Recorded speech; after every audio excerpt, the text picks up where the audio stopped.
Hello there, ladies and gentlemen, and welcome to another episode of CookieCast. Today on CookieCast, it's the Darkest Timeline podcast. Just this guy for the day.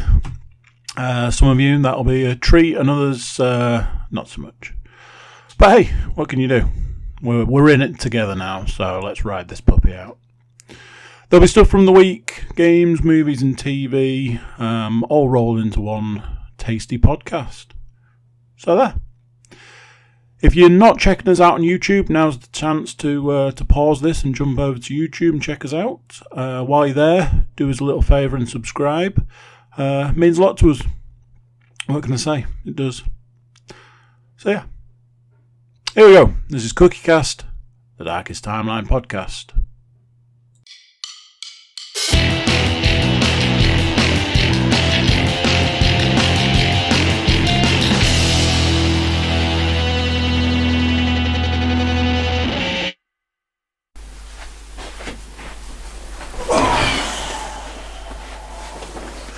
Sup? Oh man, I am struggling for motivation, and initially that would sound like a bad thing. I mean, struggling for motivation is a bad thing, but I'm sort of riding a wave. I'm trying to hold on to. I almost don't even want to say it, but I will say it because I'm trying to hold on to a small, tiny piece of happiness, which luckily for you, I am actually going to talk about further into the podcast. But I don't know, I'm like, I don't know how to, but I'll try and explain. When, like, you've had a nice time, and it's like you don't want it to end, and because of that, it's like it's stopping me being motivated. And I'm talking about this evening. I'm talking about right now. It's taken me, I'm going to say, nearly, what time was it? It's probably taken me at least an hour longer to get sitting here now than it should have done. Because I'm just like, just let me have 5 minutes. I haven't got 5 minutes. I've got this to do, or other stuff to do.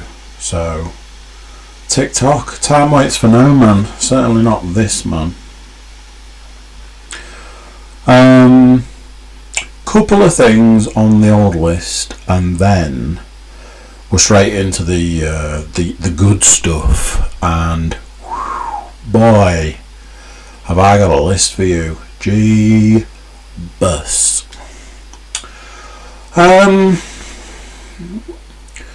Top of my list, actually in bold, because when you write a note on your phone now, the first line seems to think is like a title for a note, so it puts in bold. So the first thing on the list, I wrote not arguing.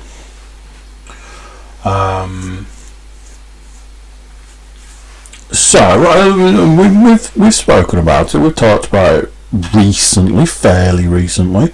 I've been sort of saying that a couple of comedians, Bill Burr and Tom Segura,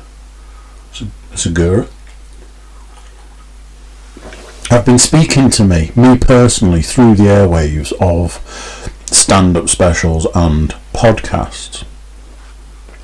And telling me personally that the secret to a long and happy and fulfilled life is not money or fame or any of the other things that doing this podcast bring me, It's in fact not arguing with other humans.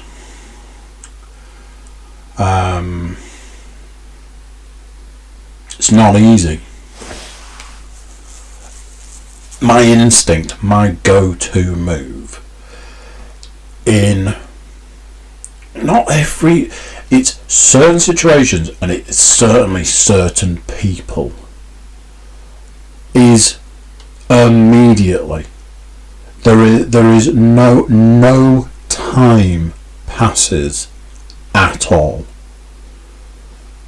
between them giving their opinion and me starting to argue. And it starts off light, just a light, like light jabs, like boxing, light jab, just light tap, just tap, and then it turns into a full blown barroom brawl. And like I say, it's not with everybody. It's not with, it's only certain people. There might be a level of comfort involved. I don't know, but like I say, instantly, it's like, no, I'm going to argue with it. There are some people that I actively go in the opposite direction. They would say something, they would give their opinion, and I just go, and walk away.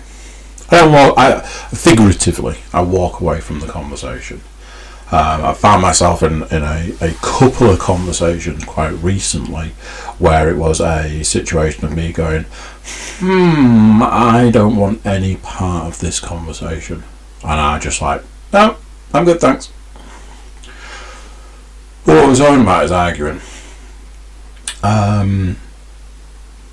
I will have to, unfortunately, leave some names out of this one.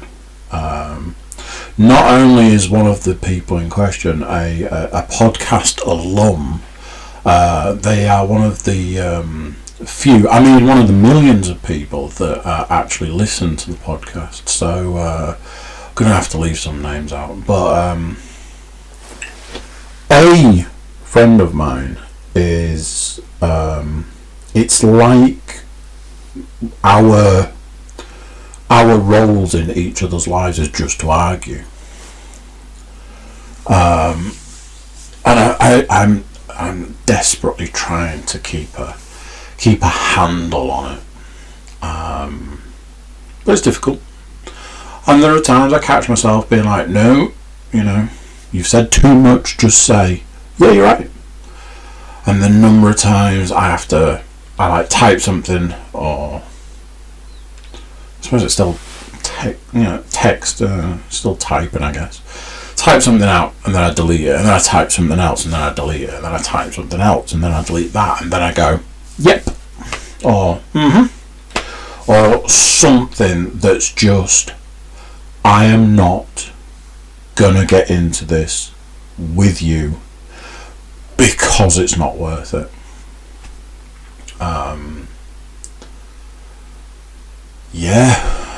It's tough. I'm not gonna lie, it is tough. But, and here's the but, I can see the benefits. And as long as I keep an eye on it, and as long as I keep a lid on it, every time I say, no, you're right, I can't quite do what, Mr. Bill and Mr.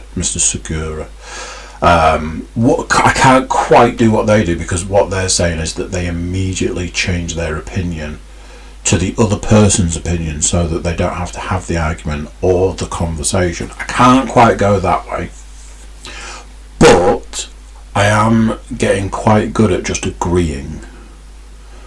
I haven't, because I know full well that there's a difference between going, yeah, and saying the phrase, "Do you know what? You're right." Because that runs the risk of the other person going, and working it out, because it doesn't work if they work it out. So it's tough.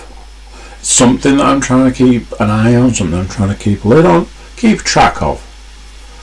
But absolutely see the benefits. Absolutely see the benefits.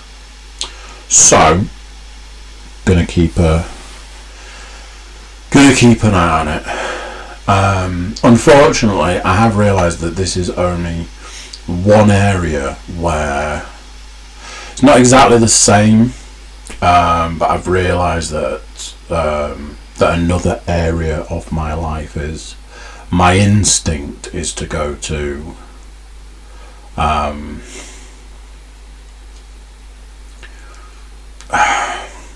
don't know what you'd like. If somebody drops something on the floor, part of me goes, well, that's a silly thing to do. Well, of course it is. Nobody, you know, it wasn't intentionally put on the floor. So I'm trying to sort of be a little bit more objective, would it be? Trying to look at stuff. And that is also something that I need to keep an eye on, because there have been points where I've been like, no, we don't need to make a big deal of that. That is just something that's happened. So yeah, there's that.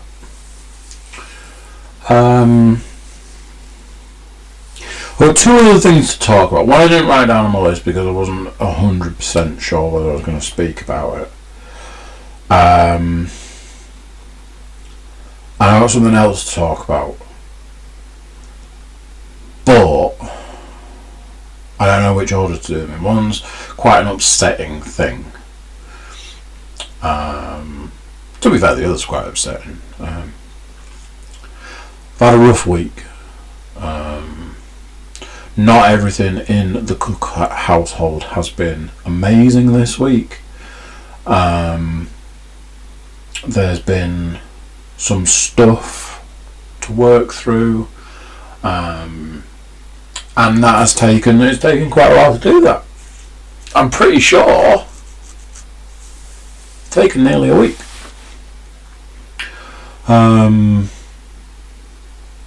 Because of, and this is something I need to try and break this cycle, but I have heavily fallen off the wagon this week, and it's like, why is that? No, I mean, I know why, but it's like something goes wrong in my life and immediately I'm like, right, well, that's it, diet's out the window, innit? Why does it have to be like that? Like I say, I know why it has to be like that, but it doesn't help the fact. So I got on the scales this morning and I was like, this is going to be bad. Really bad. And you know when you know it's going to be bad and then you step on the scales and it's worse. And you're like, holy shit balls. How have I managed to put on that much weight in a week?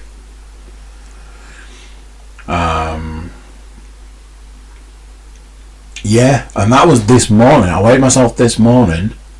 I was like, gotta get back on the wagon. Get the, back eating bread. Hadn't eaten any bread. And then a loaf of bread appeared in the house. I was like, oh man, bread's here.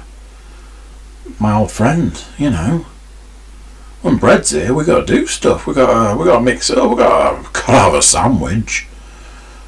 So, even this evening, my tea today consisted of a sandwich. I mean, what is going on there? It's been a tough week, but that's what I'm talking about. I've got to focus on breaking that cycle. But yeah, like with the iron, it's immediate. It is immediate. No time whatsoever passes. It's like, man, I've had a tough week this week. Better buy a cake. Oh, I've had a real tough week this week. Better buy a donut. Had a real tough week this week. Better have everything, anything and everything. That's tomorrow, kids. No, that's not true. The diet is the diet. It's what I eat. So yeah, it'll just be, maybe not eating as much cake. Maybe that could be a thing. Possibly. Hopefully. Fingers crossed. Anyway. The other thing that I wanted to talk about, more just sort of immortalise something, I guess, and to talk about my feelings around it. In last week, it was announced that Chadwick Boseman, the guy that played Black Panther amongst other things, passed away. What I will say at this point in time, I can't think of the word. Parentheses. Is that the word? Doesn't sound right. What I'll say to start is, this is something that makes me incredibly upset, and I'm going to try and talk about why that is. But I think the way I'm feeling personally, I can already feel myself welling up. I can already feel myself getting quite emotional about this, which is strange in a lot of ways because I've never met him. Here's one for you: Black Panther. As a film, I didn't overly think all that much to it. There, said it. I think I've already said it in past podcasts. My opinion has not changed. I believe the character of Black Panther was better in every other film apart from Black Panther. However, I fully support and agree and everything what that film stood for. It championed women, it championed people of colour, it championed all of that stuff, and it had an effect. With the way the world is at the moment, I don't know how much of an effect, because wow. It was announced that he had passed away, having lost a 4-year battle with cancer. And it has made me incredibly sad. Don't know the man, never met the man. All I've ever seen of him was his movies, and I haven't seen all of them. So, outside of Black Panther, apparently I've been informed 21 Bridges is very good, and I do want to see the Five Bloods, is it? Spike Lee. Don't get on with Spike Lee films, but I'm hoping this one might change that. So I tried to pinpoint what it was that upset me so much, and it was his age. That was one of the things that upset me as much as it did. And the other thing that upset me a lot was what he achieved in the last 4 years. He was battling cancer and making movies, and being the embodiment of this character and being someone that people looked up to and being a hero for children. And I saw a video where he gave some guy who had fought off an armed gunman an award he'd received. And everything that I've ever seen of him, he just seemed like a really nice guy. But he was 3 years older than me.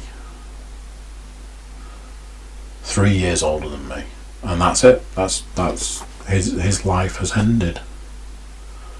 And he's achieved so much.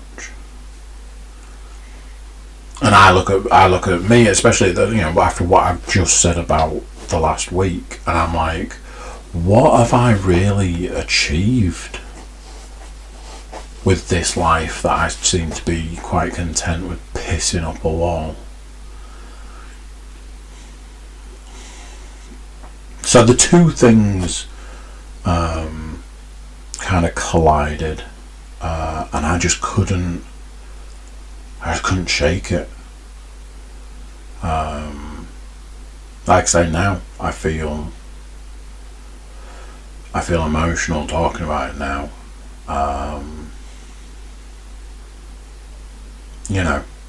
43 is no age. That's no age. What could he have achieved? What more could he have achieved in X number more years if he'd have lived a longer life? You can't say fuller because you don't know, but certainly a longer life.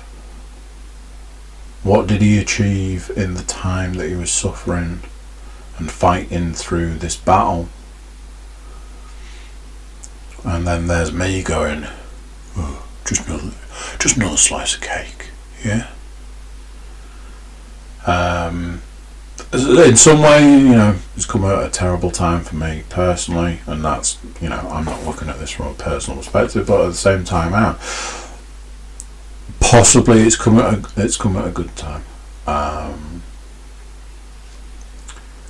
So, yeah. Chadwick Boseman, 43 years old. The king, the king as he's been sort of championed as, and I fully support that. He was in a lot of ways a king. Yeah, it's real as shit. So I don't know what to say. I keep every week I record a podcast, and every week when I finish recording the podcast, I'm like, well, that was depressing as anything. I can't seem to get. I think the last couple I've maybe really tried to focus on making them happy and jolly. But they're pretty depressing. I think the free therapy aspect I may have taken too far now. But hey, it is what it is. Let's lighten the load, shall we? Let's lighten the mood. Let's talk Pet Love Pet Hate. I'm going to caveat this one. I've kind of crowbarred one in. You know how I operate, and this comes back to things being depressing. If I only have a pet hate, I won't. I try not to do it. And up until 7 o'clock this evening, it is now 25 to 10, I didn't have a pet love. And I've kind of crowbarred one in, but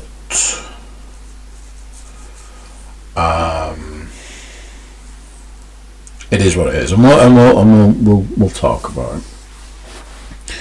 What I was talking about earlier was the fact that I was kind of enjoying a moment of happiness This week's pet love is it's not pet love. It's just something that I love. And a couple of really good, solid days with all my children. So, like I say, it's not pet love, but really good days. I really enjoyed spending time with them. I really enjoyed doing the things that we were doing. I really enjoyed. I took the two older children and bought them some clothes, which I like to do, and I like that they are. I like that they are individuals, and I like the fact that I can take them and say, you need this item of clothing, but what do you want? And they will tell me what they want, and they pick their own clothes. And I look at the item of clothes and I ask them if they'll wear it, and I'm assured that they'll wear it. It's hit and miss. Sometimes they do and sometimes they don't. But I like that. I like that individuality in my children. And we played stuff and we did stuff and we did activities and went to the park. We played some football and we played some basketball and we played games, and I like how each of them is an individual. Each of the children are individuals. So, as an example, of the three children, if I want a hug, I know that my middle daughter is. That's where, if you need a hug, she's got you covered. If I sit down, it's like some kind of trigger. If I sit down, she's like, oh, it must be hug time. But what's been nice is that my eldest, who's very up and down with stuff like that, seems to be coming back around. So yeah, if I sit down, it's just like hug with you. The little guy's a bit like, let's have a hug.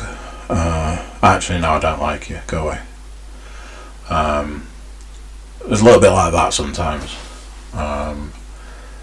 Don't ever ask for a hug. Jesus. She will snap your neck trying to push you away.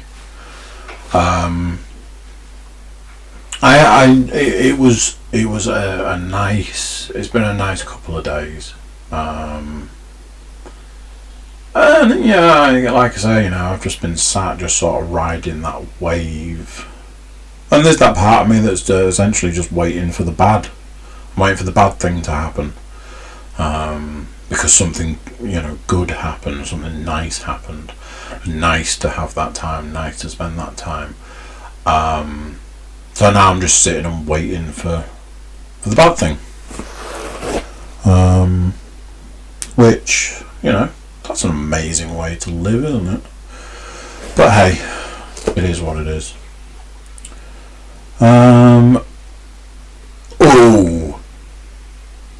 This week's pet hate.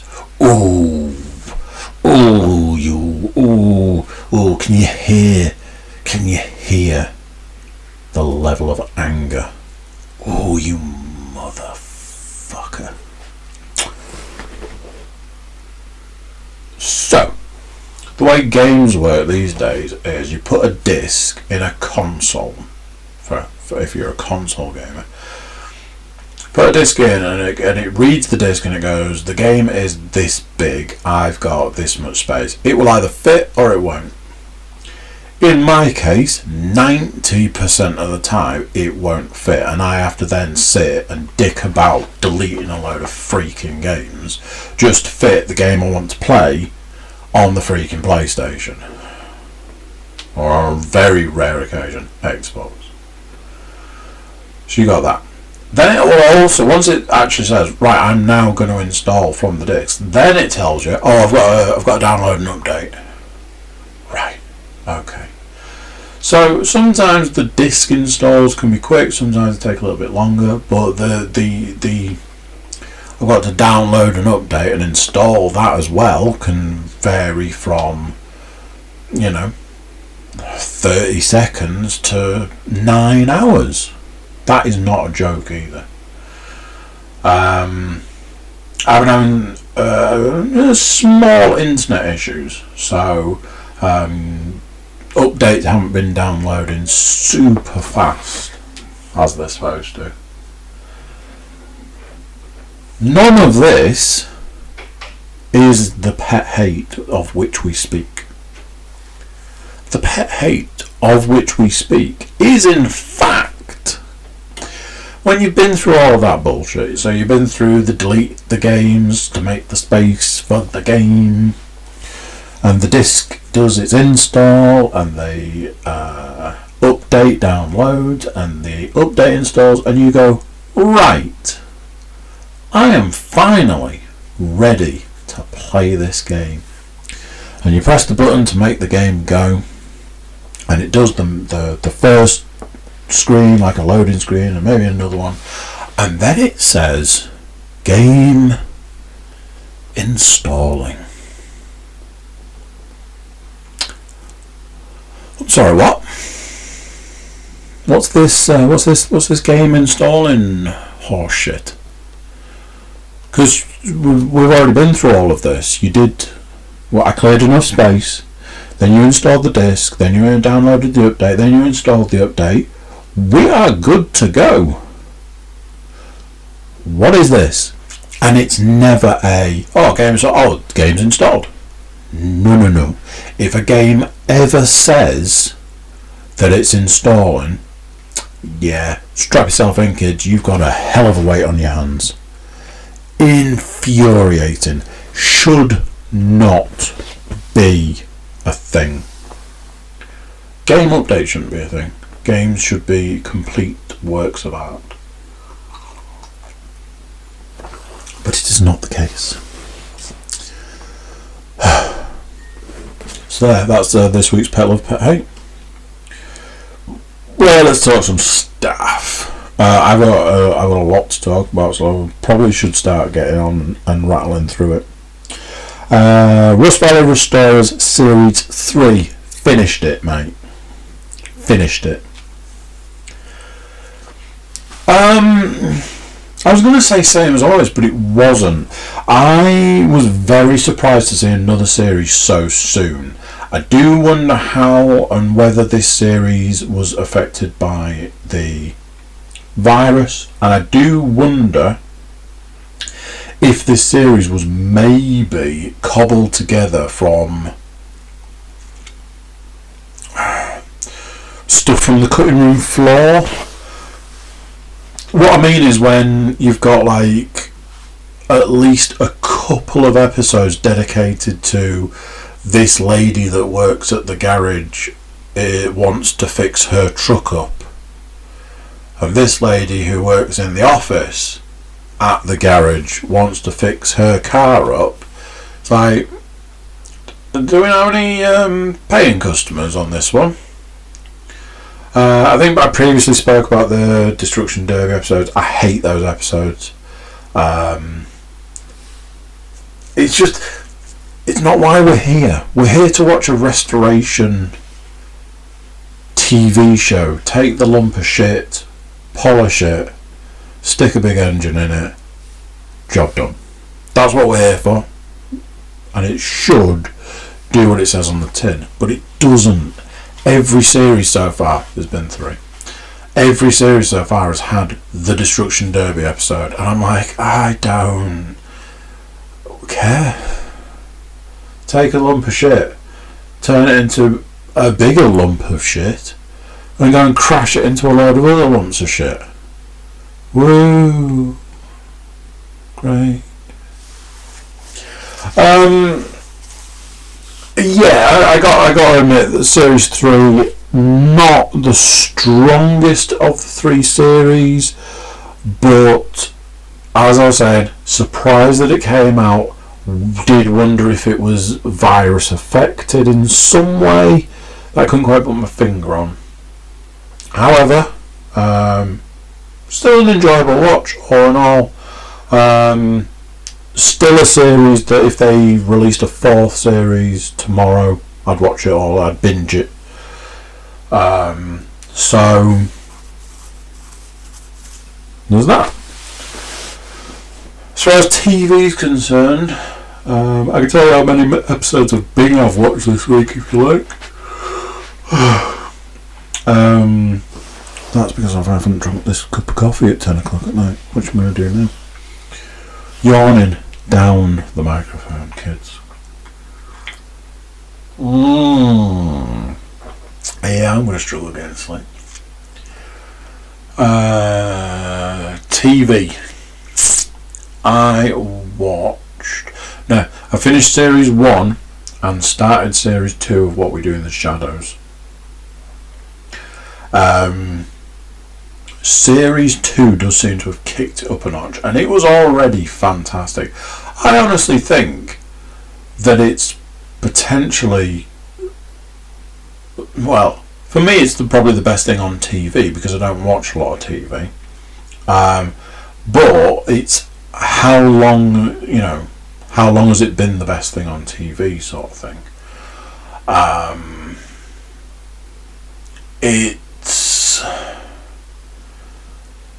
It's just so good.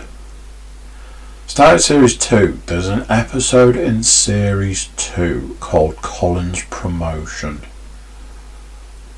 which was exceptional.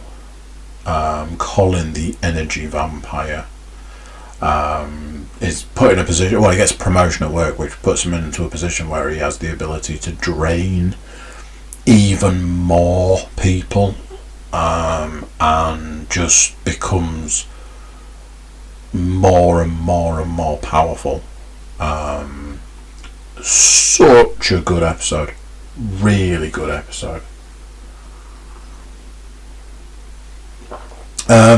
I am thoroughly enjoying it. The thing, in a way, the thing that annoys me about it as a series is the fact that I can't put it on in the back. I say this every week. I can't put it on in the background because I have to sit and physically watch it.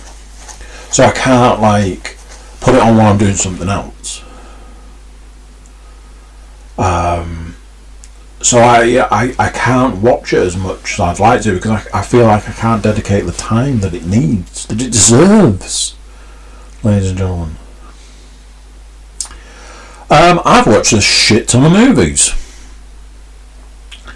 I won't go into a massive amount of detail, but because of the unrest in the house over the last week, I don't know why, but it's kind of a another go-to move, that I just suddenly switch over to watching films. By the first couple of movies, you might think that I was having a bit of a Keanu fest, but that wasn't the case. I watched Constantine, yeah. So, I was 100%, that's a lie, I was 90% sure that I'd seen Constantine. And even now, if you asked me, I'd tell you that I've seen it twice.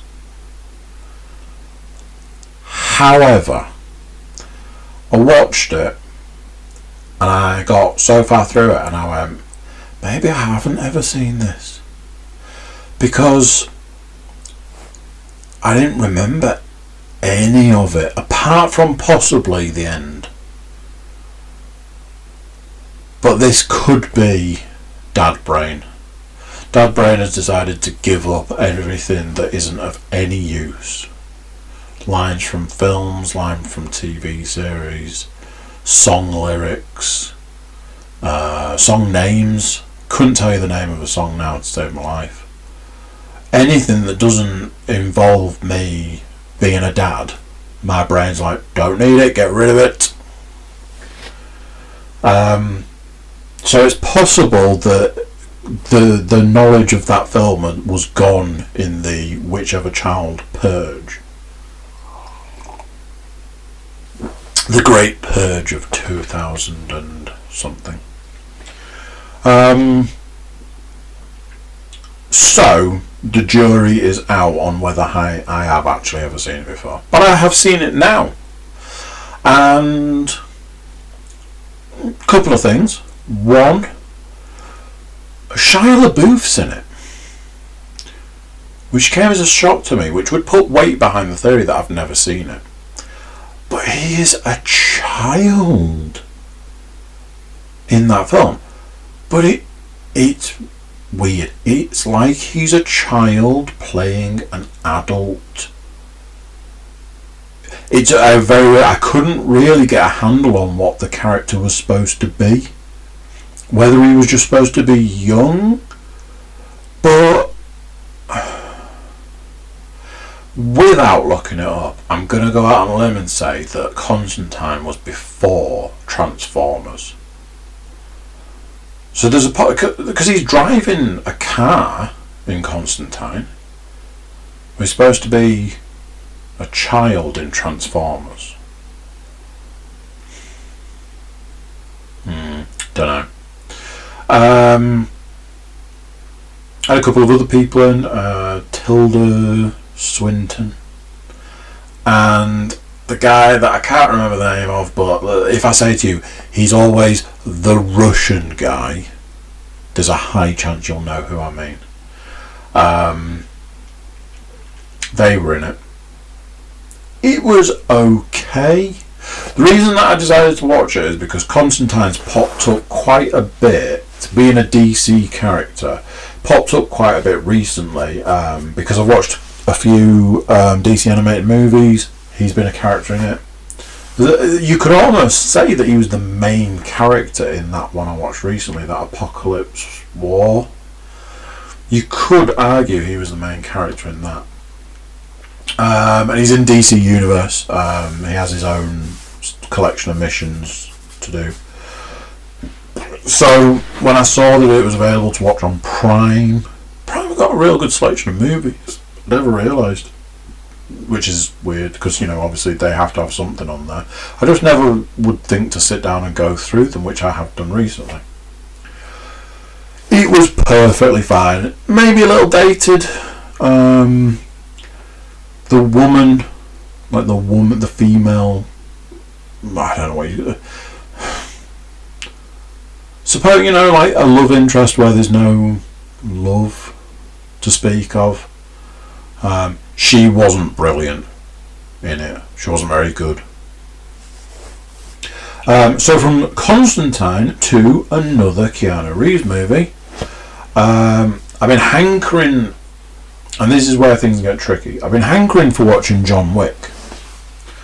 But there was a part of me that was like, oh, but if I watch the first one, I'll have to watch the other two. The other two are flawed.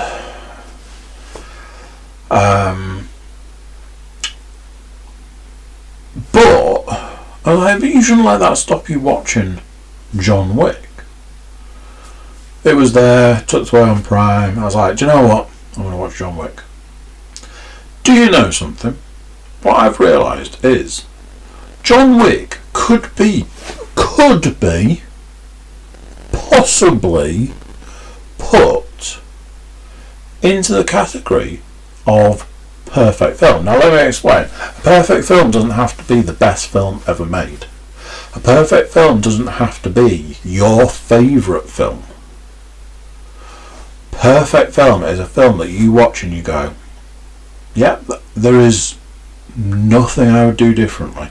And that's why I say it could be. Because one thing I will say about the first John Wick is there are two standout points in that film, and I can't remember them, so don't ask me to.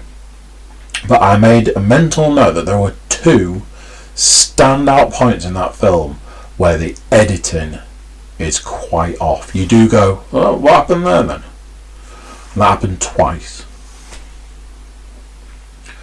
Other than that, everything else about that film is perfect. And I think I would be prepared to let it off. I'd let it in. It can go and sit next to Serenity, How to Train Your Dragon. What else did I watch recently? Well, another DreamWorks one that I really enjoyed. Turbo. That was the one. I think that could go on the list. So John Wick, I'm not going to sit here and review John Wick. I probably did it at the time a while ago. Could be a perfect film. It is a thing of beauty, that movie. It is a beautiful film. I don't mean like scenery wise. I just mean the way that film is crafted. Beautiful. I thoroughly enjoyed watching it again. I followed that up with War Dogs, a film that I had wanted to see when it originally came out, and a film that I watched recently because it was available on Prime. Can you tell I've spent a bit of time on Prime this week? And a film that I am aware I have watched and reviewed recently. Those films are kind of my thing.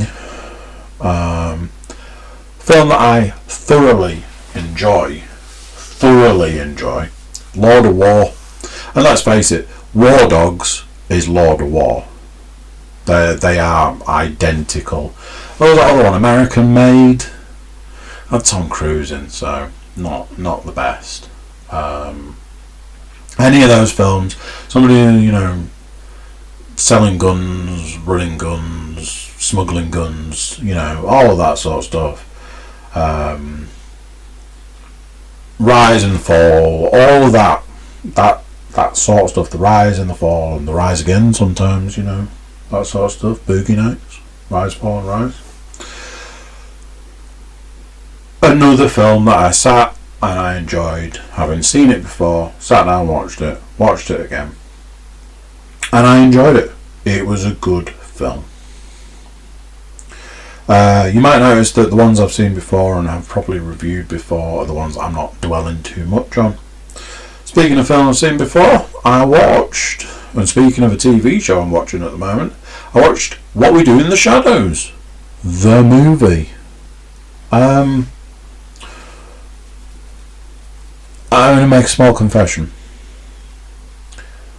I've only seen the film once before, and I watched it because a friend of mine told me that it was the best, hands down the best film ever made. Superb, awesome, a laugh riot, all that sort of stuff. The best, blah, blah. I watched it, and I felt like I'd missed the point. It was enjoyable enough. It was okay. I watched it. It was fine. But in a situation where somebody tells you that something is the best, and you watch it and you go, it was alright, you start doubting yourself. You're like, is it me? Am I the one? Is it them? Are they, a little bit crazy? Who's to blame here? Who's at fault? Is it a difference of taste? But then as time went on, I realised that it was me.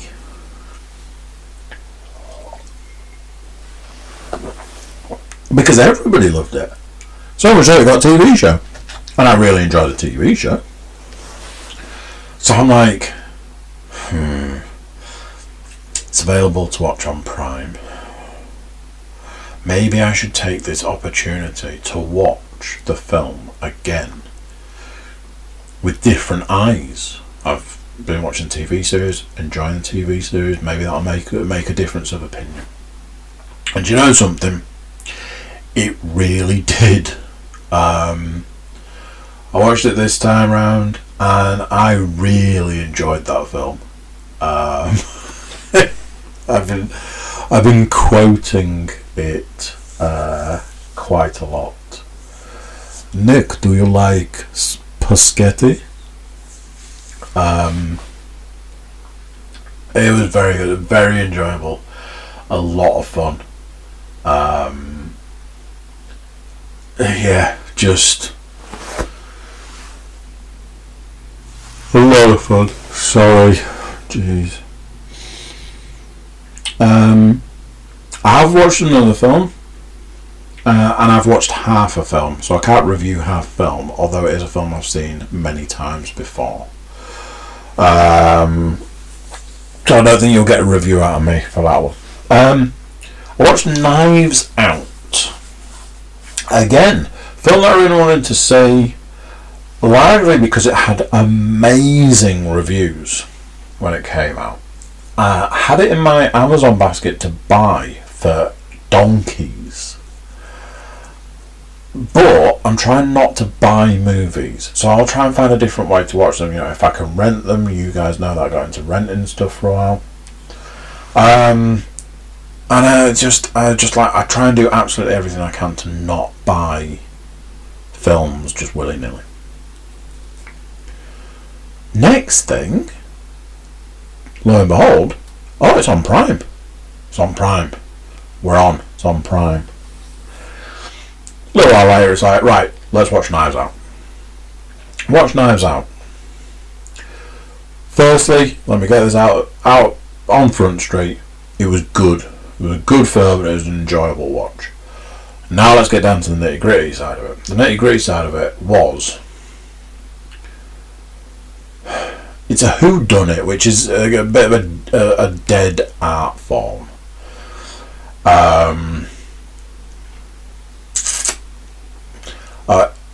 I'll admit I didn't work all of it out by the reveal, but I had worked quite a lot of it out.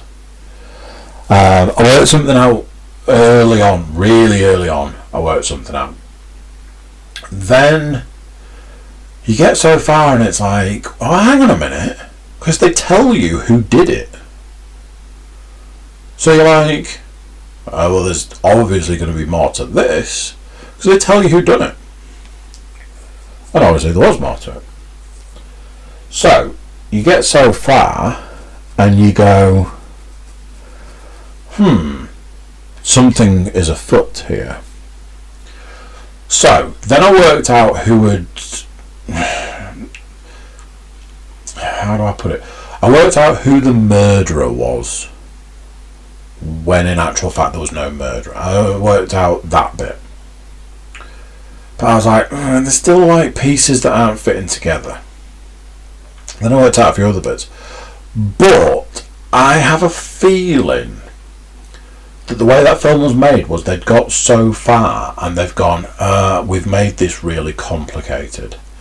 Maybe we need to make it a little more obvious who it is, who the bad guy is, not necessarily the murderer, who the bad guy is. Because from a certain point in that film, to me, it was just like, in case you haven't worked out yet, it's this person. Oh, in case you haven't worked out yet, it's this person. It seemed to go like that for pretty much the rest of the film, to the point where they revealed, shockingly, that it was that person. It's like, I know, just tell us how. Loads of people in it.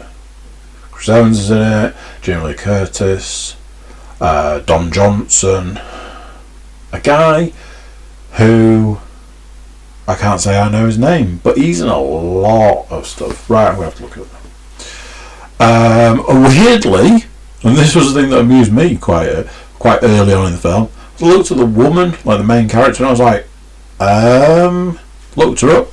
She was in War Dogs.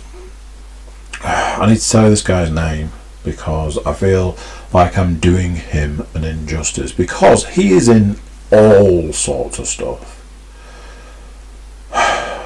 You can tell I've been looking up recently. War Dogs. What am I looking for? Knives Out. Knives. Really? Oh, it's not. There we go. His name is Michael Shannon. That's right. He was in it. There was Christopher Plummer. He was in it. So yeah, really good cast. One of the people that I haven't mentioned, Daniel Craig's in it. And Daniel Craig was, hands down, the standout worst part of that film. I can only presume that all of the choices that were made for this film, for this character, for all of that were intentional. Daniel Craig is British. They had him playing an American. Already we're off to a bad start. You want an American to play an American, get an American to do it. Next, Daniel Craig plays an American with a thick, is it a southern accent, like a southern drawl, is it? It was awful. So much so that it was distracting. It was distractingly bad. But I can only presume that that was all intentional, because otherwise it makes no sense. Because why wouldn't they have just got somebody else to play that part, or got him to do a better accent, or any of those things? Sure, all of that was possible.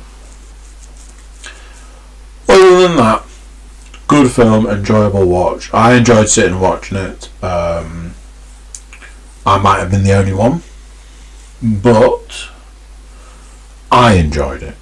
So there. Like I said, I'm halfway through watching The Watchmen.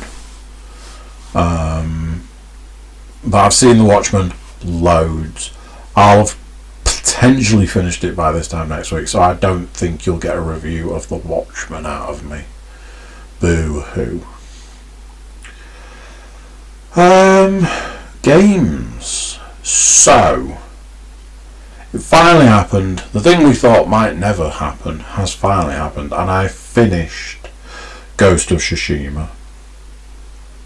Amazing, fantastic game, amazing game, really good game. An early review I saw of it said that it, having played all the way through a lengthy campaign, it got a little bit repetitive. And then the review went on to say, but what do you expect for a 40 to 50 hour game? Yeah, that review is, both sides of that review is true.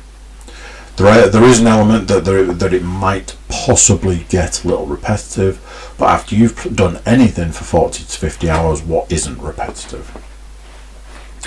My only other slight criticism of that game would be the fox dens. I think I mentioned this previously.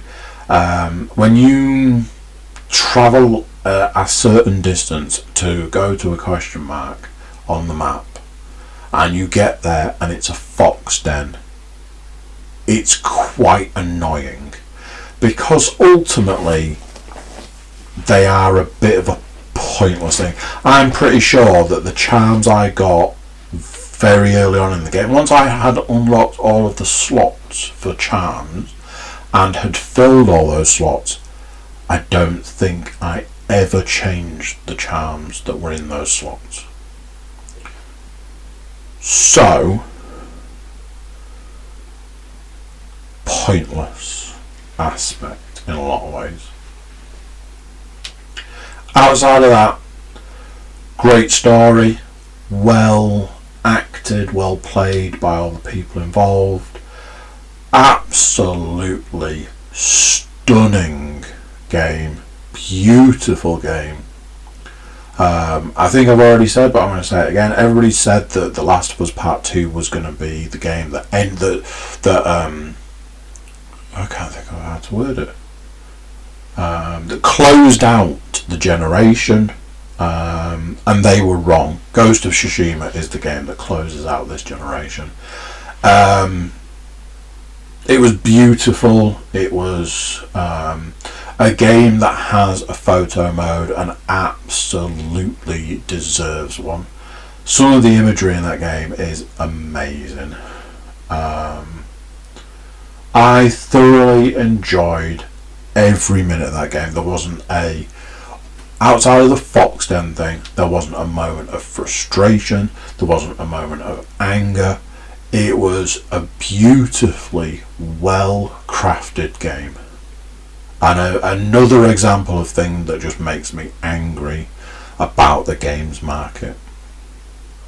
When companies can produce things that look like and play like that, then what are the excuses for everything else we have to deal with?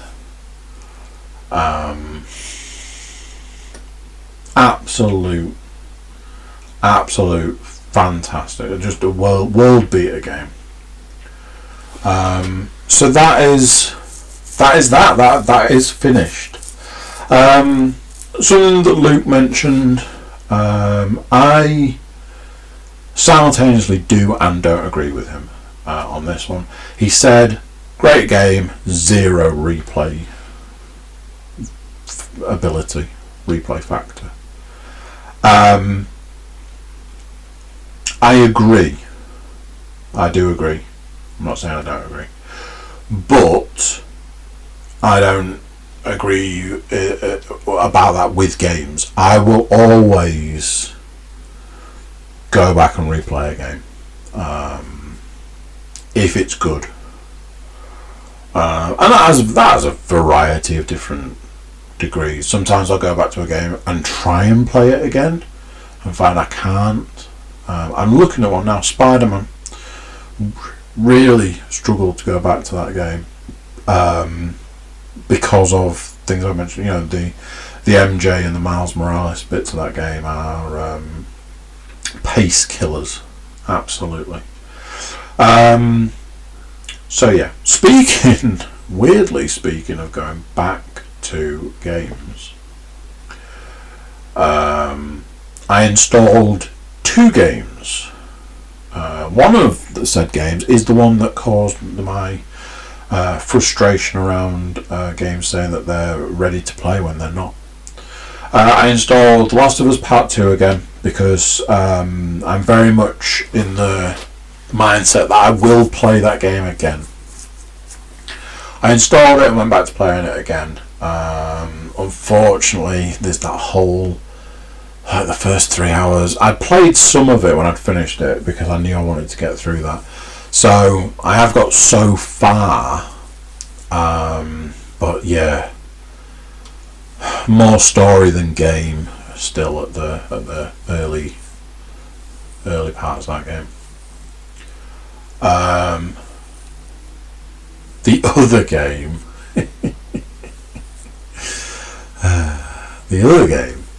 is a game that I rarely talk about. I rarely mention. A little known game. I doubt anybody's ever heard of it, if I'm honest. It's called Ghost Recon Wildlands. I might have mentioned it in the past, just in passing, obviously. Yes, it is that time again, ladies and gentlemen. It's Ghost Recon Wildlands time. Previously, I've played it on the Xbox more. That was a lot to do with a co-op element, playing it with other people. This time I decided to dig out the PS4 copy, and I started playing that a couple of days ago. I'm taking a slightly different approach to this way of playing it. I'm not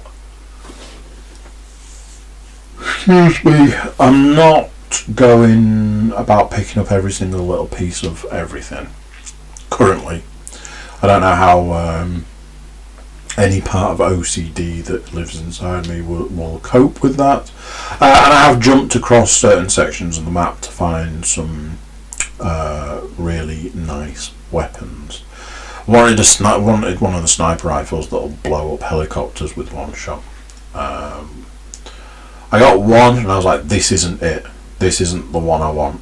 And I got another one. I was like, this is the one I want. So yeah, now I can shoot down helicopters with one shot, which is fun. So that's that. That's where I'm at with that. I mean, largely that's it. I feel a bit like I should talk about working out, or I should talk about VR. But I'm still playing VR. I'm only really playing one game. I'm really into that. What the hell's it called? I'm really into it. I just don't know what it's called. That ninja one I was playing. I want to say Shakira, but it might be. I don't think it is. It's a ninja game with guns. I still play. I'm only playing a couple of days a week at this point in time because I've stopped doing the boxing because it became quite redundant. I got stuck fighting this guy, couldn't progress past that point, which also meant I was only doing the boxing for like sometimes not even 30 seconds because he'd beat me that fast. So it was pointless like turning it on. So I've gone back to playing VR on my rest days, but I'm still playing and I'm still doing it. Currently working out the logistics of getting the link up and running. A lot of things I've seen recently are really opening that up to being more.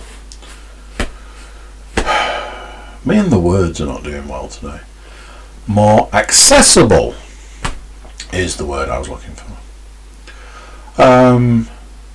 So that's super fun, super exciting. Really look forward to getting my teeth into that. That is it for this week. Bit of a mixed bag, as I'm sure you'll agree, but it was what it was, and it was this week in history in a lot of ways, unfortunately. Yeah, there we go. Thanks for joining me. I'll catch you guys next time. Bye.